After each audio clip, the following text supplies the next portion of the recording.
Dragon Ball Super Broly is regarded in being one of the most anticipated anime movies to be showcased in 2019, in sparking the resurrection of two of the most popular characters in all of Dragon Ball history, that being Gogeta and Broly, and I had the honor and privilege in attending the New York Dragon Ball Super Broly movie premiere with two very good friends, Original 151 and Raidaway, and watching this movie for ourselves, and after having to walk away from the theater, this is unquestionably one of the best anime movies that you will see in recent times. And on today's video, we're going to be discussing the entirety of the Dragon Ball Super Broly movie and breaking down all of the most memorable events alongside talking about the future of what this movie could hold for the Dragon Ball Super franchise. Now, from the beginning, I do want to address the two incarnations of Broly that we have currently in the Dragon Ball universe, not counting anything with Dragon Ball Heroes or Super Dragon Ball Heroes, but right now having to focus more mainly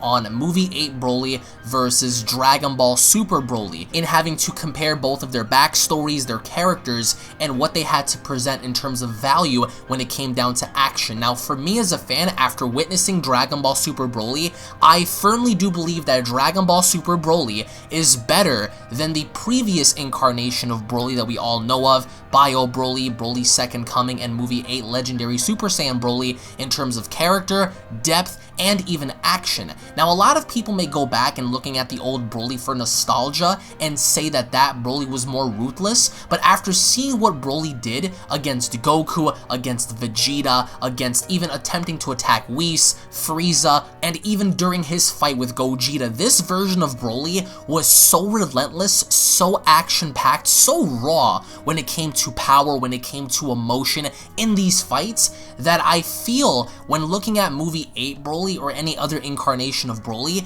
this version of Broly takes the cake. He was more aggressive, he had more moves and better techniques to display against his opponents. He felt more of a Hulk-like character that we see in Marvel than how we've previously seen in Dragon Ball's history with the Broly character.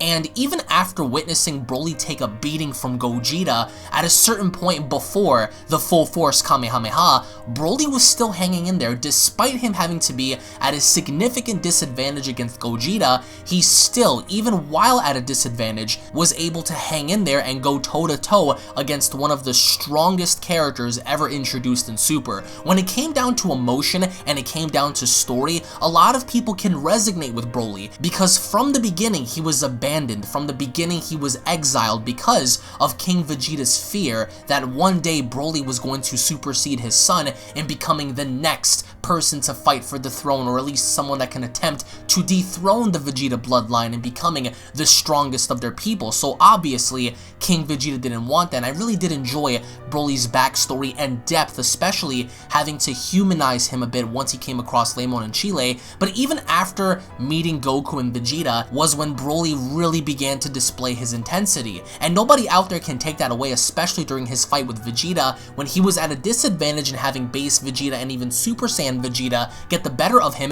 Broly still adapted so much more to where when he ended up fighting God Vegeta and God Vegeta turned the tides on him, he went so as far as to even power up more that even surprised Goku and Vegeta once they got there. So that's nothing different in comparison to what we saw in Movie 8 when Broly was first attacked by Vegeta and even Goku and nothing really worked. But here it's almost the same thing except with more emotion.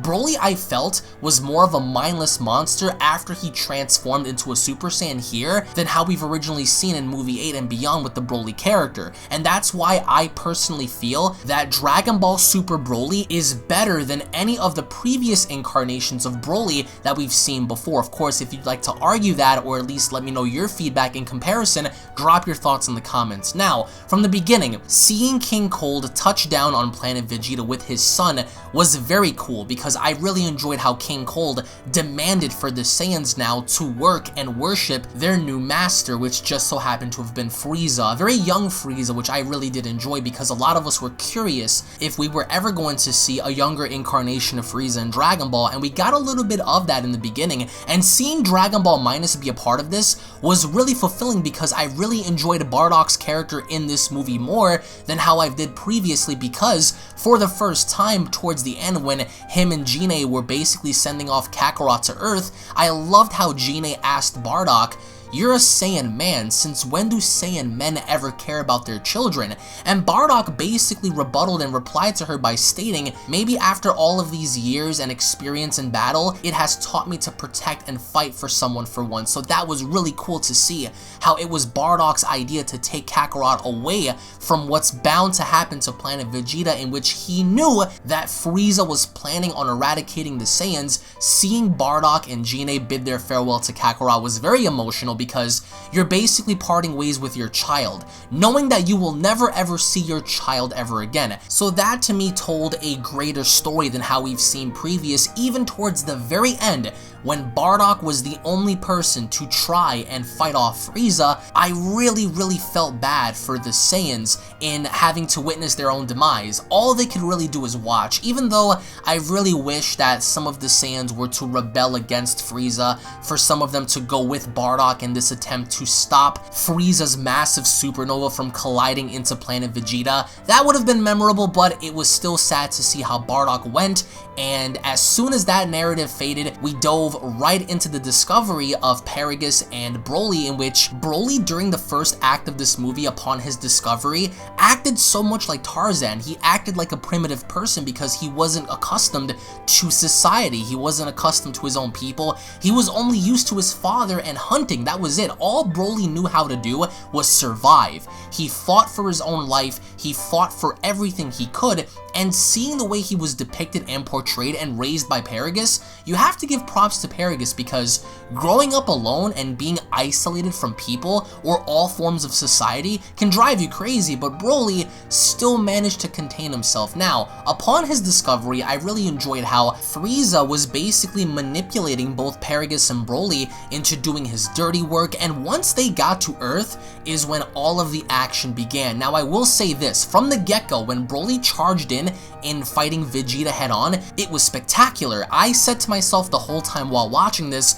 why couldn't we get this in Dragon Ball Super the anime? I'll be honest, everything we've seen in this movie in terms of action and quality of action superseded anything that Dragon Ball Super had to offer in terms of the anime. And yes, I'll even go as far as to include some of the battles between Jiren and Vegeta, Jiren and Goku, Jiren and Frieza, and even Jiren versus Ultra Instinct, because those fights were pretty intense, but this movie, in terms of intensity, takes everything that Dragon Ball Super had done in the anime and throws it out the window, because just the base form / Super Saiyan Vegeta fight against Broly superseded everything that Super had to offer. So I really hope that Super learns from this and they ultimately adapt the same style in terms of presentation value once the show returns. Now, from the beginning, as Broly charges in, he goes right for Vegeta for obvious intents and purposes because of Paragus and Paragus's manipulation that King Vegeta needed to pay for what he had done to Broly and Paragus, and the only best way for them to have their revenge is to go after the next best thing, which just so happens to be the son,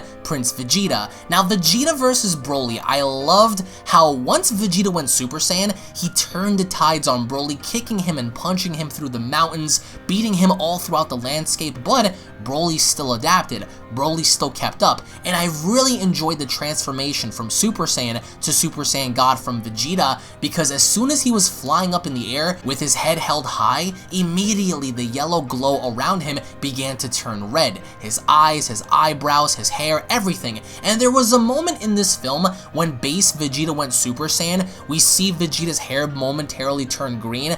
I don't think that's anything to take note of or be up in arms about. I think it was an artistic choice. People are saying, oh man, that's Berserker Vegeta or this, that, and the third, and it's complete BS. I think that it's visual effects, I think it's artistic value, and it really holds no significant weight in terms of what's going to happen after based on that one little shot alone. But as soon as Vegeta goes God, he immediately sticks his hand out, just as we saw in the previews and trailers, and begins to unleash these force attacks that basically knock Broly down. And I love the Broly's reaction when he saw Vegeta in the sky, because not only were Broly and Paragus surprised that Vegeta could transform into a Super Saiyan, because they had absolutely absolutely no knowledge of it, or let alone have seen it before their very eyes. But I loved Broly's reaction when he first saw Super Saiyan God Vegeta, because he couldn't believe what he was looking at. But Broly being Broly, he still went in there anyway. So as soon as Vegeta knocked him around, I really loved this one particular scene where Vegeta clenches his fist and he punches Broly so hard in the face that Broly goes flying through the entire landscape. He goes crashing through the ice, he goes crashing through the mountains, he hits the floor, he goes so far deep in the mountains that you can still hear him screaming as he's flying on through. Vegeta had hit this man with such intensity that Broly essentially could not keep up, until of course we see how Vegeta sticks his hand out and he unleashes an attack so massive that it hits Broly and he goes through the ice sheet into the water. And at that point it was really ominous, because Goku kept telling Vegeta, don't do it, don't kill him, and that was a really cool moment to see.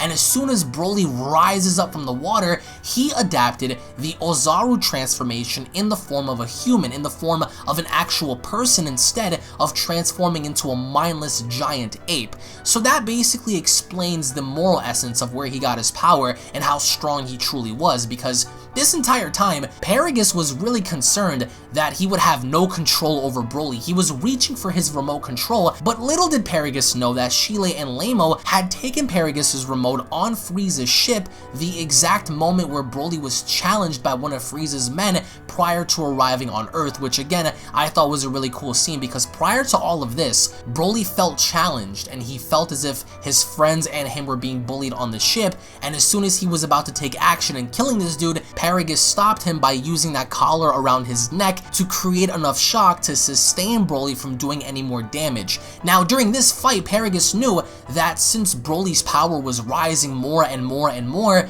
that he had to control him, but once realizing that he did not have the remote, it was all over. Broly transforms further into the black-haired Ikari or rage-like state, and that's when he begins to bring the fight to Vegeta. Now, I think the fight with Vegeta was much shorter than the fight with Goku. Not saying that Vegeta took the short end of the stick, but I think Vegeta took the short end of the stick. I think that the fight with Vegeta was really cool. The back and forth pacing was phenomenal, and I really enjoyed that Vegeta had the upper hand, Broly caught up. Vegeta had the upper hand again, Broly caught up. Vegeta had the upper hand again, Broly caught up. So I think it would have played into Vegeta's hand even better if he used blue after God instead of allowing it to jump straight to Goku, because what had happened was, as soon as Vegeta understood that Broly had gotten stronger, Vegeta charges on in, he punches Broly in the face just like we saw in the trailer and teaser, but it has no effect. Broly turns the tides, he's beginning to beat Vegeta around,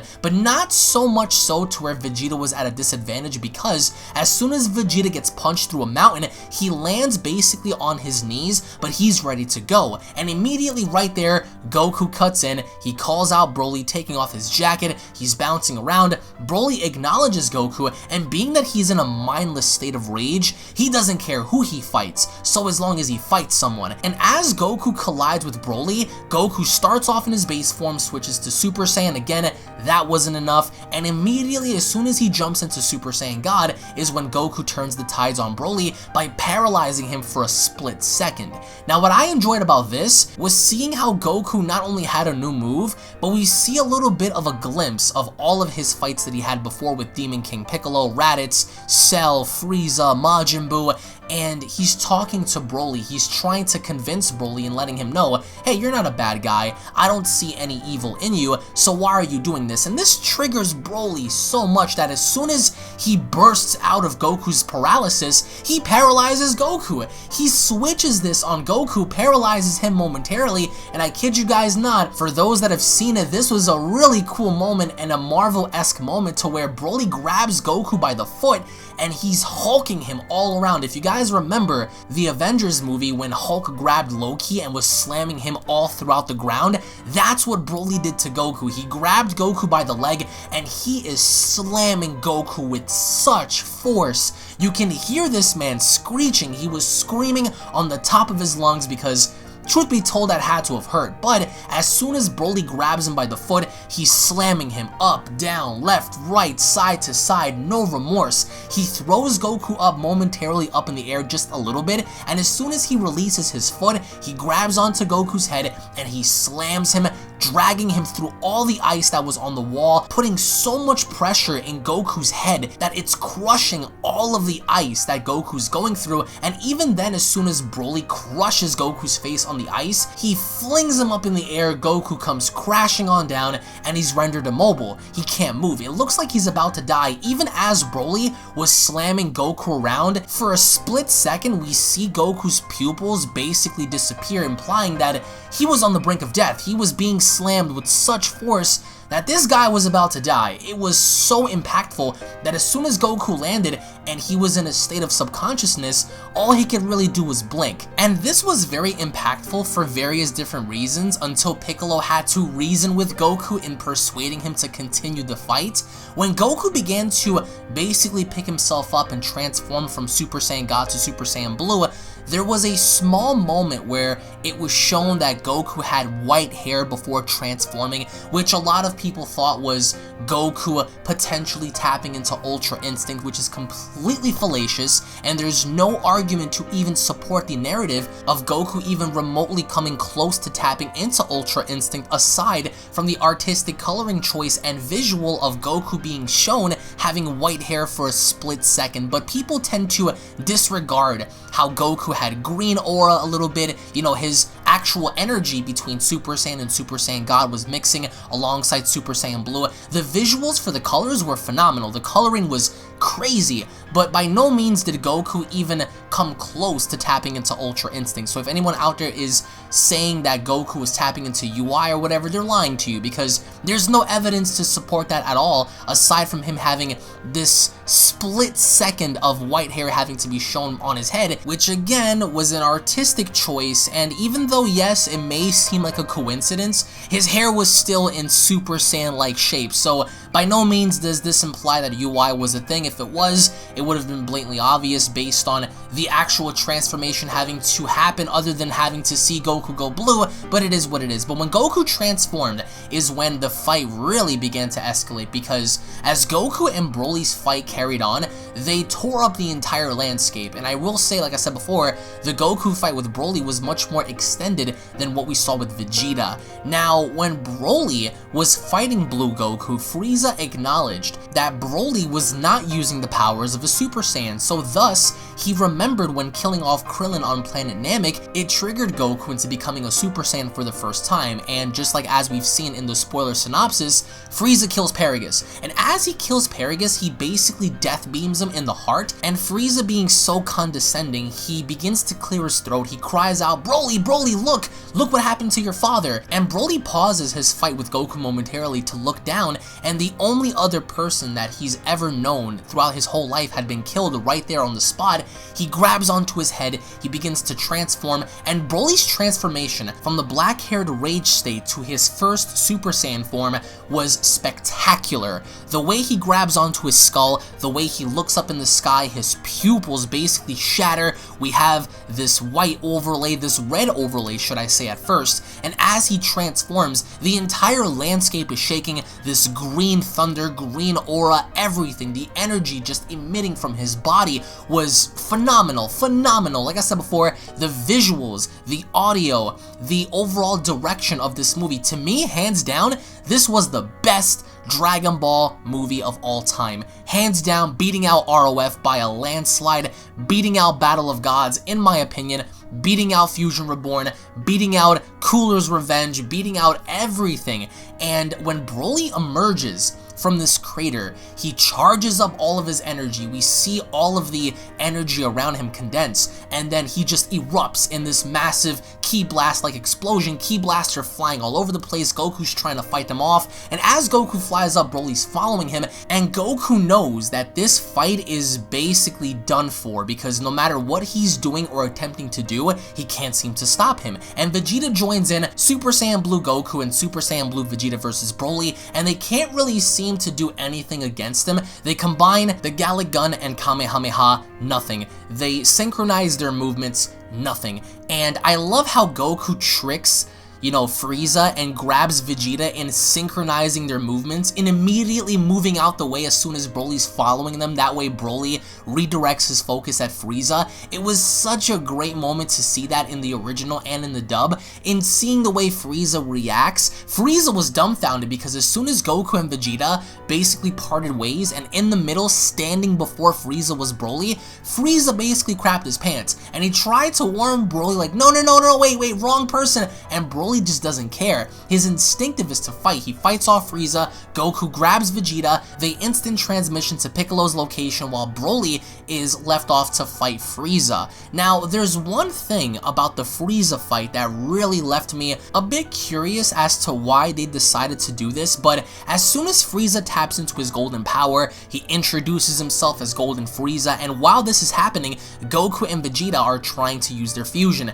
We see Vetku, which appears momentarily, which I'm happy for. I'm happy that Vetku didn't get involved in the fight. He was only showcased in his fat version, which Piccolo had stated that Vegeta had slightly moved his fingers above Goku. Then we see the skinny Vetku, which Piccolo once more pointed out that both of their fusion angles were off. Goku was standing at a 40-degree angle and Vegeta was standing at a 60. So obviously there was a bit of off synchronization going on there. And while this is happening, Broly is pummeling Frieza. But then here's where I begin to get really curious in terms of direction for Frieza. So Broly connects a thunderous right shot to Frieza's face that causes Frieza to smash into a mountain as he's standing there with his arms out and he's basically, you know, losing energy. He looks up at Broly and he seems to smile. He seems to be happy, especially when Broly powers up even more in attempts to charge back at him. Frieza didn't seem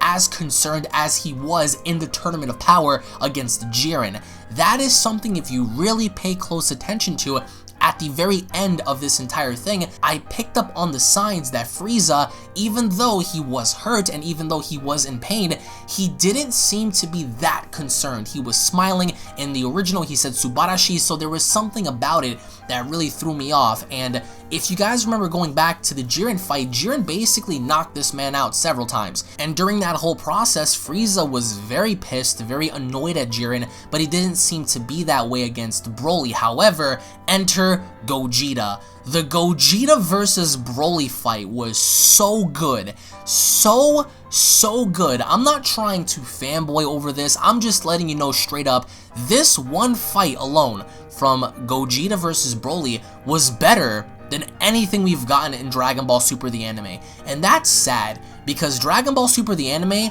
ran its course from episode 1 to episode 131, and this one fight alone with Gogeta and Broly was so impactful that it superseded everything and anything that the anime threw your way. Now again, you may have a different opinion on that. You may feel as if the Goku Black fight was better, the Vegito Blue fight was better, the Jiren fight was better, UI was better, Kefla was better. That's an opinion for you to have, but for me, after witnessing this, it was phenomenal, and I really enjoyed it. And yes, we did see Broly versus Whis, but it was very brief, because as soon as Broly charged in there once more, it was off of instincts. He wasn't really recognizing who he was fighting. He just didn't care. He just wanted to fight. He was swinging at Whis. Whis casually just moves along. I really enjoyed how Whis was a part of this movie in terms of having to do something per se and having somewhat of a role. And what really captured me visually was seeing when Gogeta used instant transmission to teleport in front of Whis in base form, and he tells Broly, come at me, come, just like Jiren did. He gets into fighting position, he tells Whis to get out of the way, and that's when the fight begins. And even immediately from the soundtrack as it kicked off, go, Brody, go, Gogeta, it was crazy because as the fight was going on, the music was kicking in, and Broly was unleashing these blasts all around Gogeta, and Gogeta was dodging everything. At that point, Gogeta turned Super Saiyan, and that's when things really escalated, because as soon as the fight carried on, it was the end result of Super Saiyan Gogeta and Super Saiyan Broly that led them both via a momentary beam struggle to go into this unknown dimension to where they fought momentarily. And that dimension looked pretty cool. It was like a purple, white, black-esque kind of place. It was really weird, and it didn't really emphasize exactly where they were or what lies in this dimension, but in this dimension, is when we see Broly unleash his full-powered Super Saiyan state, Gogeta goes Super Saiyan Blue, and I'll admit the second that Gogeta goes blue, Broly had absolutely no chance at survival. I'll give it to Broly in his attempt of trying, but despite anything and everything Broly brought to the table, Gogeta Super Saiyan Blue was easily able to fodder him so bad that Broly had these massive energy beams coming out from his mouth. He was shooting off these gigantic blasts and nothing. Gogeta was either dodging them or he was deflecting them. It was nuts. And even for a split second, we saw how Gogeta was able to casually get behind Broly, shooting off a couple of attacks before unleashing the Stardust Breaker or the Soul Punisher for a moment, and that's exactly what it looked like to me. Because the moment that thing connected, we see the sparkles as we saw against Janemba, and then a massive explosion occur. Now, through the fire, through the smoke, Broly begins to power up even more right before Shenron appears, and that's when the fight begins to get very critical for Broly, because Gogeta is whooping this man so bad that by the end of this entire fight, as Gogeta was about to fire off the full force Kamehameha, Broly was staggering. Broly was in pain. You can see that visually.